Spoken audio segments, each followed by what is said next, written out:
All right. Welcome back to All Cars Reacts, y'all. It is time for a new reaction video. This week I have chosen the 2015 Hyundai Sonata.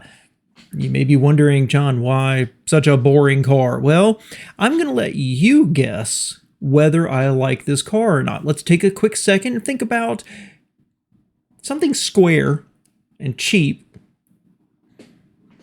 What do you think? Anyway, I think this will be a fun one, and honestly, there's a reason I'm doing this one. I'll tell you in a second here. So, as always, grab your beverage of choice. We have some decaf here this morning. Make yourself comfortable in your comfy chair, and let's sit back and reminisce, spend a few minutes together. It's just you and me, of course. See what Motorweek said about the Sonata when it was new in 2015. The 2011 Sonata was a watershed sedan for Hyundai. It lured buyers in with dynamic styling and cheap prices and kept them satisfied with great drivability and reliability. But that was yesterday. The challenge today is to keep those buyers despite more intense mid-size competition and to uphold that well-earned reputation. So let's see how the all-new 2015 Sonata measures up.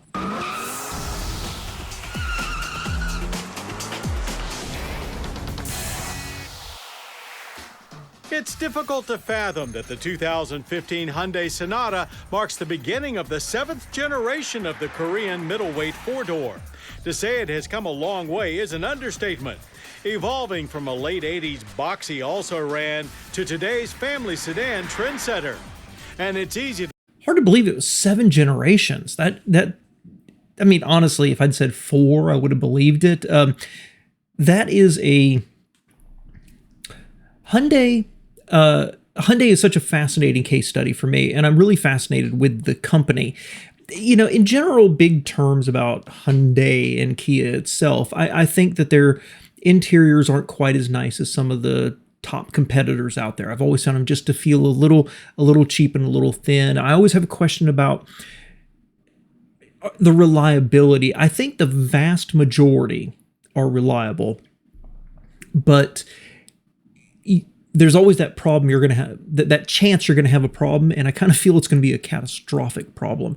And also for me, it's the attitude of the company of, are they really making decisions with the customer's interest in mind, and are they going to stand behind it? Like, Toyota has problems, Toyota has reliability issues, Toyota has recalls, but I believe in that company to step up and do the right thing.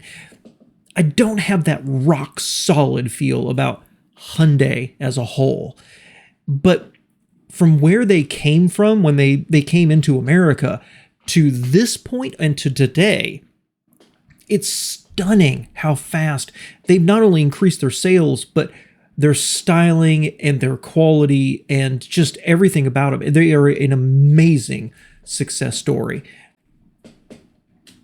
To see those trend-setting ways continuing when you climb inside the latest Sonata.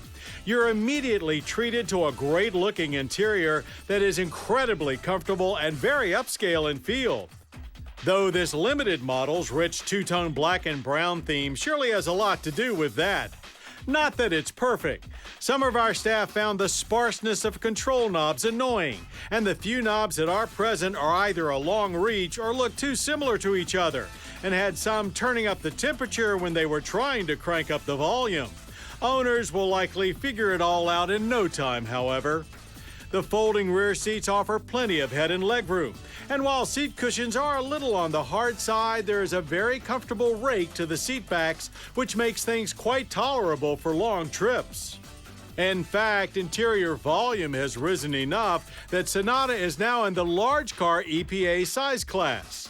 Trunk space is certainly larger than most mid-size rivals at 16.3 cubic feet. And available tech package gets you a panoramic sunroof, HID headlights, and very competent 8-inch navigation display with touchscreen. But the ultimate package is where the tech really kicks in, with smart cruise control with full stop and start capabilities, lane departure warning, forward collision warning, plus an electronic parking brake with hold feature. Okay, this is structured a little bit differently.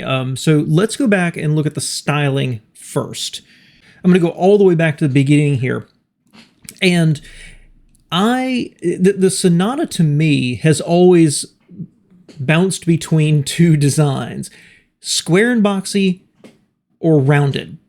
And I think that holds. If you look at the previous generation, the one they were talking so favorably about at the beginning here, it was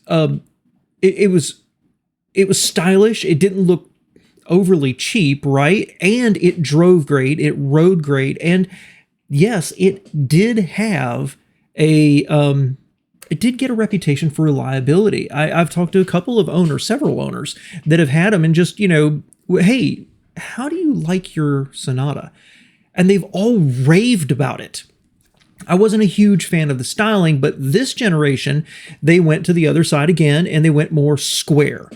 Now, my belief is that Hyundai, for a long time, I don't think they do so quite so much anymore, but Hyundai for a long time basically was like, what is Toyota doing? We want to do that. Okay? Toyota has the Corolla, we need something to compete with the Corolla. Toyota has the Camry, we need something to compete. And then constant and generational leaps forward in their design and their manufacturing. They nailed it here. Okay?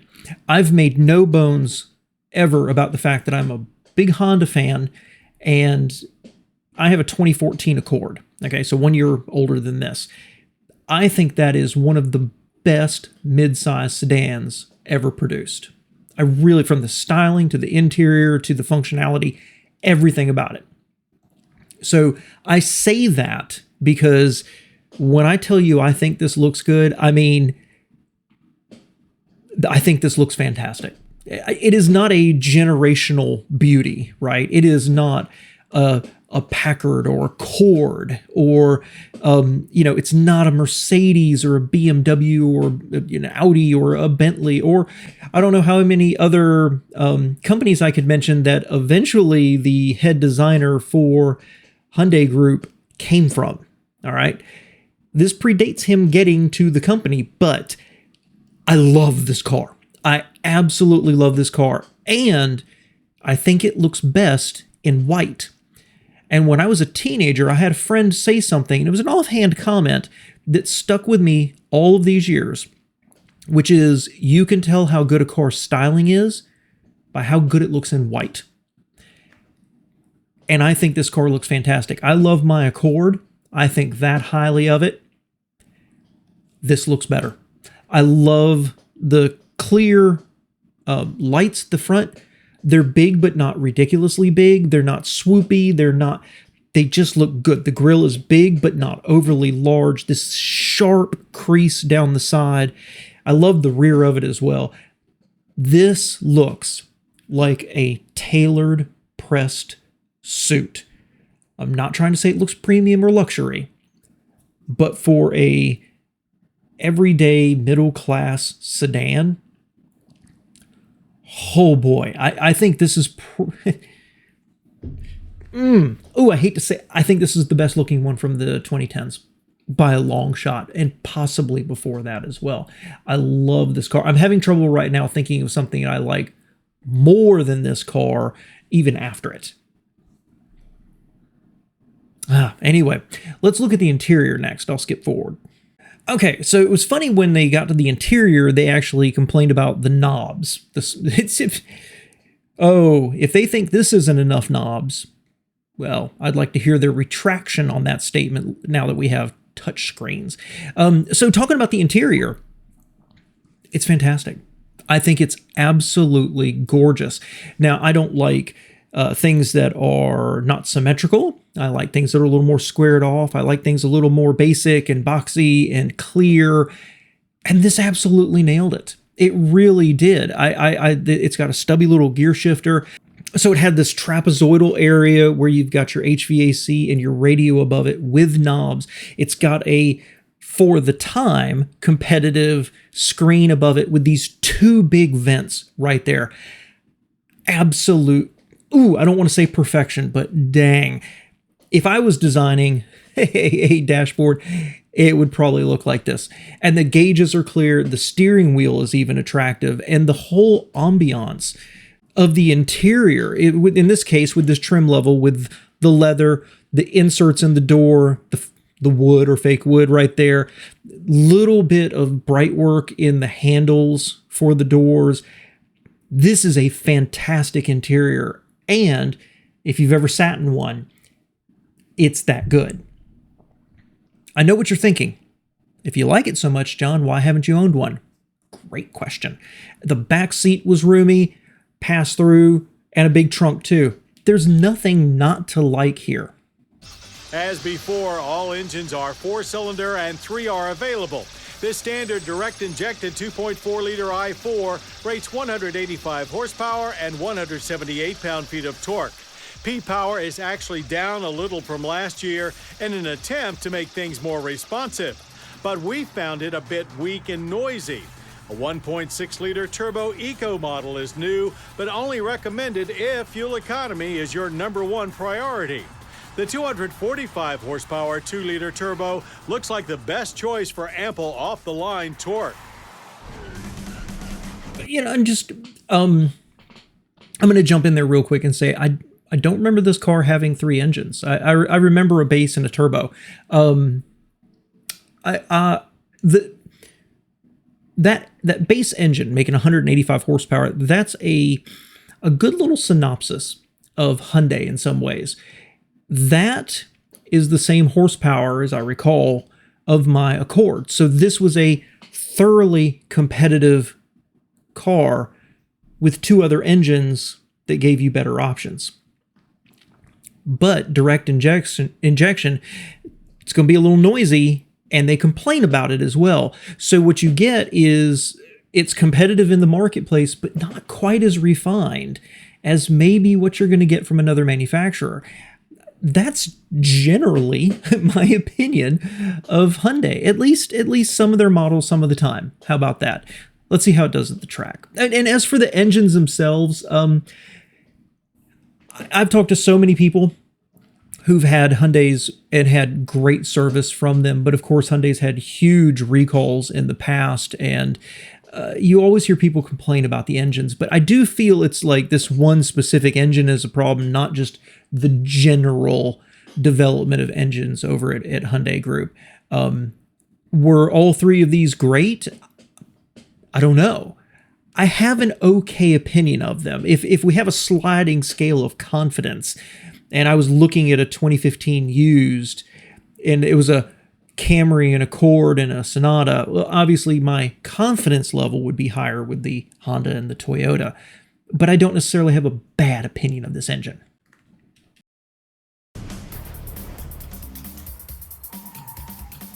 We didn't find that in the 2.4, however. Getting to 60 took us a lackluster 9.3 seconds, well off the previous car. You do feel some hint of power mid-range, but slow shifts from the 6-speed automatic keep the fun factor just barely above 0. And let me interrupt right there. I think that's pretty important. So there's a hint of power in the middle. That's a sweet burn coming from John Davis. What kind of world do we live in where 9.3 is considered lackluster? Still, I know what they're saying compared to its other, competitors in the competitive marketplace of competition. Okay, maybe it's not as fast as its competitors. I don't have a problem, mostly because I'm not racing. But a 6-speed automatic, not a CVT. I love my CVT, but for people who hate it, that could sell the car right there. Thank you, Hyundai. Running out the quarter mile took 17.2 seconds at 83 miles per hour. Things improved somewhat through our handling course. Understeer is certainly there, but it doesn't bombard you. Steering is quick, but the feel is artificially heavy and disconnected. Much better was braking performance, with solid stops from 60 that averaged just 117 feet. This is first and foremost a family sedan, of course, so while it's doubtful that track performance will be high on any family's priority list, exterior design will certainly play a much larger role. Okay. Slow through the quarter mile. I think it's hard to deny that. Look tidy through the slalom. Great braking results. And I want to say that slow motion they did where it came through the lane change, that was sweet editing.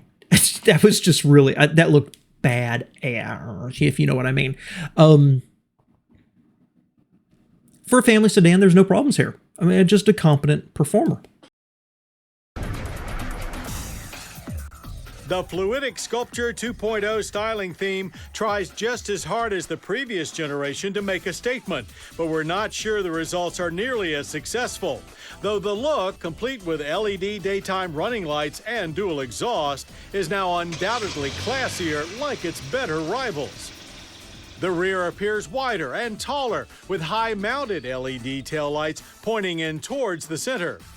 So while exterior beauty is always in the eye of the beholder, from the driver's seat we all agree that Hyundai has certainly come a long way in chassis and suspension refinement. Ride is both solid and smooth.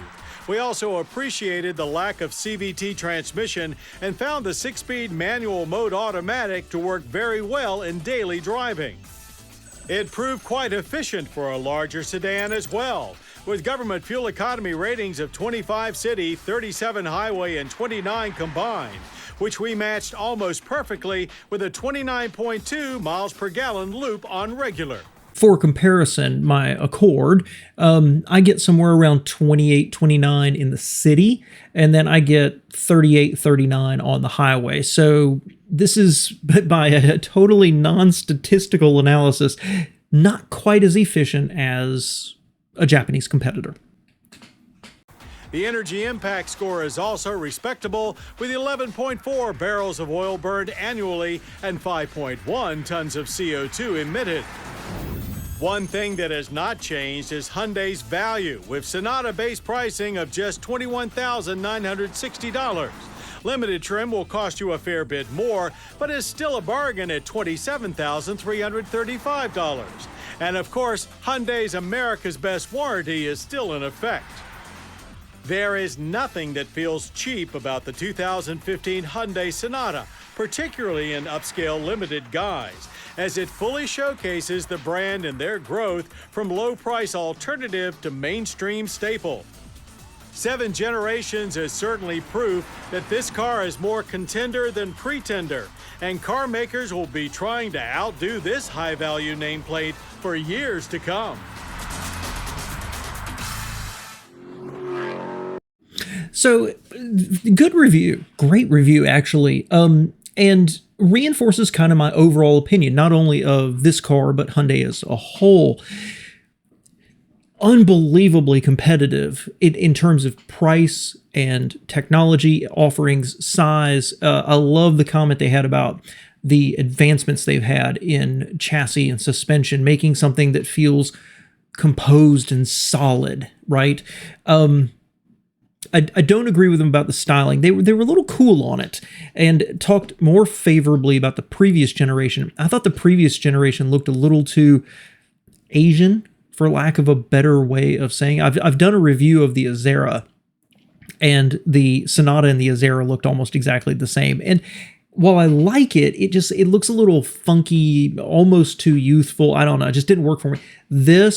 I love this car. I love the styling of this car. I really, really do. And there's nothing here that's wrong. But Hyundai, because they still have that, they were the cheap econo boxes you bought for price. And then they were becoming more and more and more solid and good and better. Maybe perhaps living up to the warranty they offered. But if you listen closely here, it still doesn't match everywhere the best in the field. And I'm going to say the Camry, the Accord, the Legacy, and the Fusion. I could maybe throw the Malibu in there as well. That it's got the size, it's got the style, the interior looks fantastic, but the engine's noisy, it's not very quick, it doesn't quite get the same. It's all just, it's 9/10 or 95/100ths of the way there. And so the reason I'm doing this, I told you I would explain why I decided to do this, other than I wanted to gush about a Hyundai, is around the corner from me over here, one of my neighbors has this car, this generation in white. And when I go out for a walk around the neighborhood, I walk past it.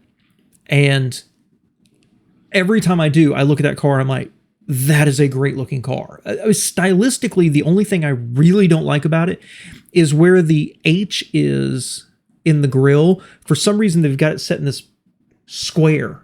I don't know why. It's almost probably for the radar system for the cruise control.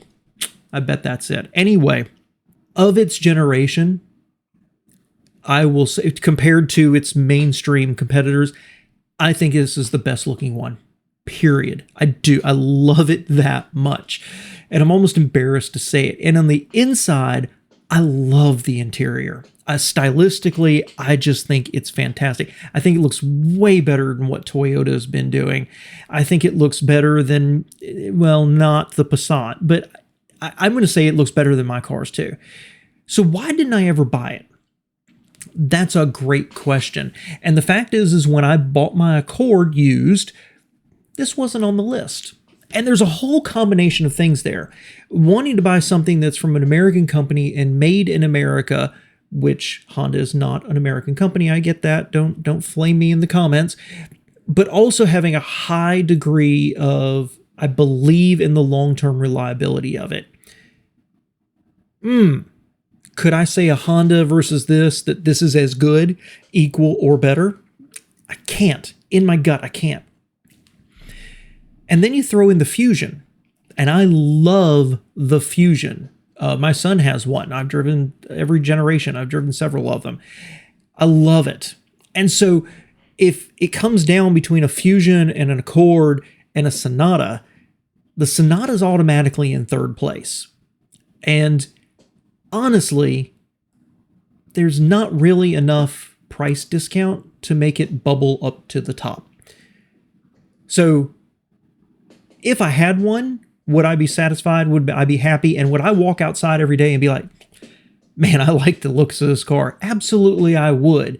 But when I was faced with, I need a mid-sized car and I want it used, the Hyundai just didn't make it, in spite of how much I love it.